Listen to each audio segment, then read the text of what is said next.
Hello students, welcome to Utkarsh classes. मेरा नाम है डॉक्टर रौनक बाड़, मेरा आप लोगों की अपनी बायोलॉजी मेंटर। बच्चों, आज के संजीवनी सीरीज के अंदर हम लोग बात करने वाले हैं एक छोटे से बट बहुत ही ज्यादा महत्वपूर्ण टॉपिक है जिसका नाम है ट्रांसक्रिप्शन यूनिट। इधर ध्यान देना बेटा कि जब कभी भी हम लोग ट्रांसक्रिप्शन की यानी कि अनुलेखन की जब हम लोग बात करते हैं तो सबसे पहले हमारे दिमाग में क्या आता है कि भैया हमें mRNA का निर्माण करना है।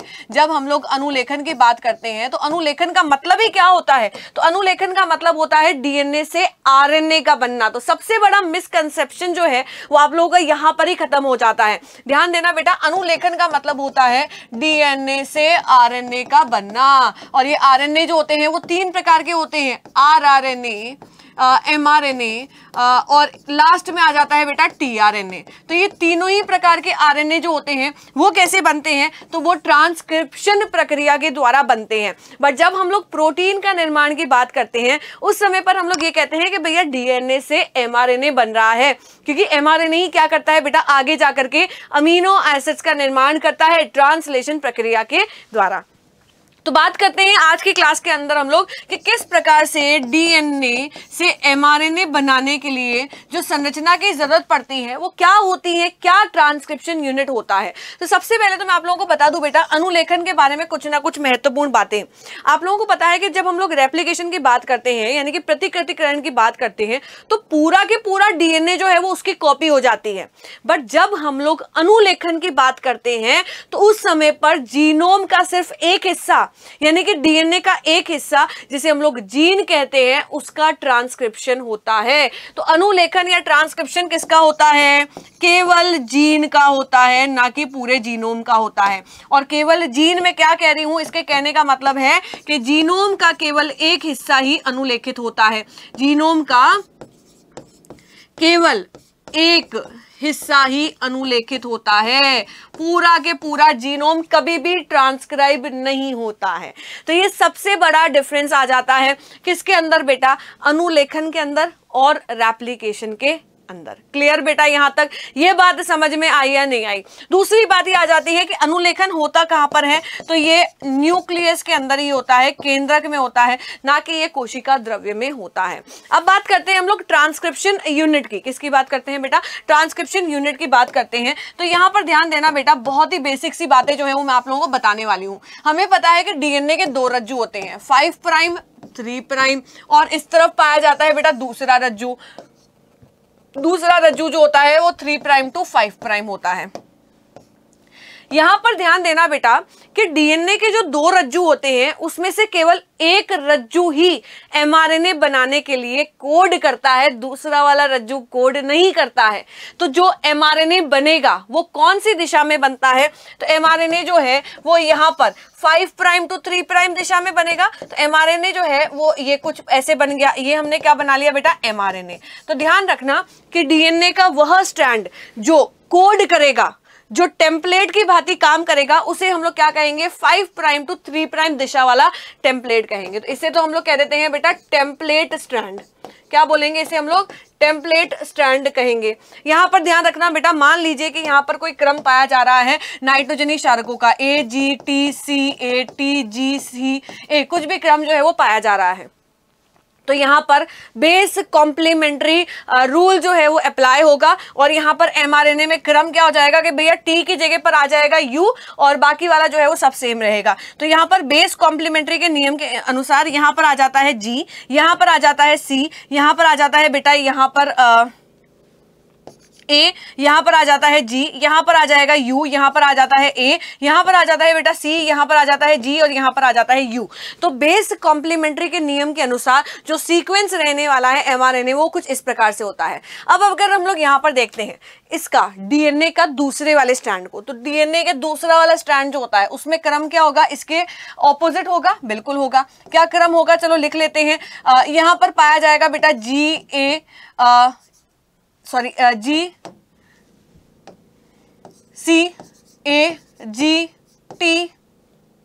उसके बाद में ACG, G और T, ये क्रम जो है वो पाया जाएगा। अगर आप लोग ध्यान दोगे ना बेटा, तो 5 प्राइम टू 3 प्राइम वाला जो स्ट्रैंड है डीएनए का, उसका सेम सीक्वेंस जो है वो यहाँ पर एमआरएनए में पाया जा रहा है, बस सिर्फ T की जगह पर U है। और ये तो हमें पता ही है कि आरएनए में यूरासिल होता है, ना कि थाइमीन होता है। तो यहाँ पर क्योंकि इन दोनों का सीक्वेंस जो है वो सेम पाया जा रहा है, तो मैं इस स्ट्रैंड को क्या कह दूंगी बेटा, इस स्ट्रैंड को मैं कह देती हूँ कोडिंग स्ट्रैंड। क्या कह देंगे हम लोग, कोडिंग स्ट्रैंड कह देंगे, क्योंकि दोनों के अंदर कोड जो है वो सेम है।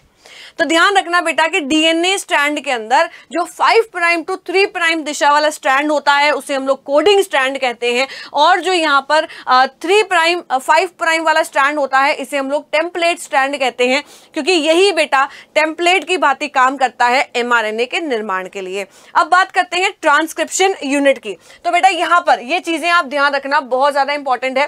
सीधा सीधा आपसे पूछ लेंगे कि भैया टेम्पलेट स्ट्रैंड कौन सा होता है, कोडिंग स्ट्रैंड कौन सा होता है, तो बस ये याद रखना है कि 5 प्राइम से 3 प्राइम कोडिंग स्ट्रैंड होता है, 3 प्राइम से 5 प्राइम वाला टेम्पलेट स्ट्रैंड होता है, और यहां पर ये इसके सेम होता है, इन दोनों के अंदर कोड। अब अगर मैं बात करूं यहां पर ट्रांसक्रिप्शन यूनिट की,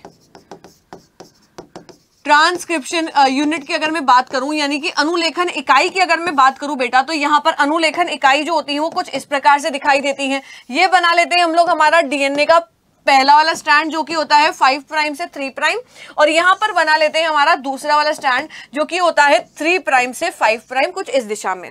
ध्यान देना बेटा कि एक अनुलेखन इकाई के अंदर 3 क्षेत्र पाए जाते हैं। कौन कौन से? पहला वाला क्षेत्र कहलाता है प्रमोटर, ठीक है बेटा। दूसरा वाला क्षेत्र कहलाता है संरचनात्मक जीन यानी कि स्ट्रक्चरल जीन, और तीसरा वाला क्षेत्र जो है उसे हम लोग कहते हैं टर्मिनेटर। क्या कहेंगे बेटा? टर्मिनेटर कहते हैं। तो यहां पर तीनों क्षेत्र कहां पर पाए जाते हैं? तो यहां पे ध्यान देना बेटा, ये हो जाता है पहला क्षेत्र, बीच में आ जाता है दूसरा क्षेत्र, और यहां पर लास्ट में पाया जाता है तीसरा क्षेत्र जिसे हम लोग कहते हैं टर्मिनेटर रीजन। तो इसे हम लोग क्या कहेंगे बेटा? प्रमोटर कहते हैं। इसे हम लोग क्या कहते हैं? टर्मिनेटर कहते हैं। और यहां पर जो बीच वाला क्षेत्र है इसे हम लोग क्या कहेंगे? इसे ही हम लोग स्ट्रक्चरल जीन कहते हैं। तो आप लोगों से सीधा सीधा ये पूछ लिया जाएगा कोडिंग क्षेत्र कहां पर होता है। तो याद रखना बेटा, यहां पर जहां पर 5 प्राइम 3 प्राइम, जहां पर 5 प्राइम ऊपर 3 प्राइम नीचे आ रहा है, तो इसके पास में पाया जाएगा प्रमोटर क्षेत्र। जहां पर 3 प्राइम ऊपर और 5 प्राइम यहां पर नीचे की तरफ आ रहा है, इधर पाया जाता है टेम्पलेट स्ट्रैंड। तो ये याद रखना बहुत जरूरी है, क्योंकि ये चित्र ही जो है वो एज इट इज छपता है। और यहां पर पूछ लेते हैं बताओ प्रमोटर क्षेत्र कौन सा है, टर्मिनेटर क्षेत्र कौन सा है। तो आप लोगों को सिर्फ इतना याद रखना है कि जहां पर 5 प्राइम ऊपर 3 प्राइम नीचे आता है वो प्रमोटर क्षेत्र है, जहां पर 3 प्राइम ऊपर और 5 प्राइम नीचे आता है वो टर्मिनेटर क्षेत्र होता है। और इन दोनों के बीच में पाई जाती है संरचनात्मक जीन यानी कि स्ट्रक्चरल जीन। बस इतनी सी बात है बेटा यहां पर ट्रांसक्रिप्शन यूनिट को लेकर के। जल्दी से बताओ कोडिंग स्ट्रैंड कौन सा होगा और टेम्पलेट स्ट्रैंड कौन सा होगा। तो इस वाले डायग्राम के अंदर ऊपर वाला जो है बेटा, इसे हम लोग क्या कहेंगे? इसे हम लोग कहते हैं कोडिंग स्ट्रैंड। ऊपर वाले को क्या कहा जाएगा? कोडिंग स्ट्रैंड कहते हैं, जिसका समान क्षारक जो होते हैं वो पाए जाते हैं एमआरएनए में। और दूसरा वाला जो टेम्पलेट की भांति काम करता है इसे हम लोग क्या कहते हैं? टेम्पलेट स्ट्रैंड कहते हैं। यहां पर ध्यान देना बेटा कि ट्रांसक्रिप्शन के अंदर डीएनए का केवल एक ही रज्जुक, डीएनए का केवल एक ही स्ट्रैंड जो होता है वो एमआरएनए के निर्माण में भाग लेता है, यानी कि ट्रांसक्रिप्शन में भाग लेता है। दोनों रज्जुक यानी कि दोनों स्ट्रैंड्स डीएनए के भाग नहीं लेते हैं। जो भाग लेगा उसे हम लोग टेम्पलेट स्ट्रैंड कहते हैं। डायरेक्शन क्या होता है बेटा? इस तरीके से, यानी कि 3 प्राइम इधर होगा, 5 प्राइम इधर होगा। तो आई होप सो कि जो ट्रांसक्रिप्शन यूनिट, ये छोटा सा जो मैं आप लोगों के लिए कॉन्सेप्ट लेकर के आई थी, वो आपके एग्जामिनेशन के लिए बहुत ज्यादा यूजफुल रहने वाला है। Thank you for today's session.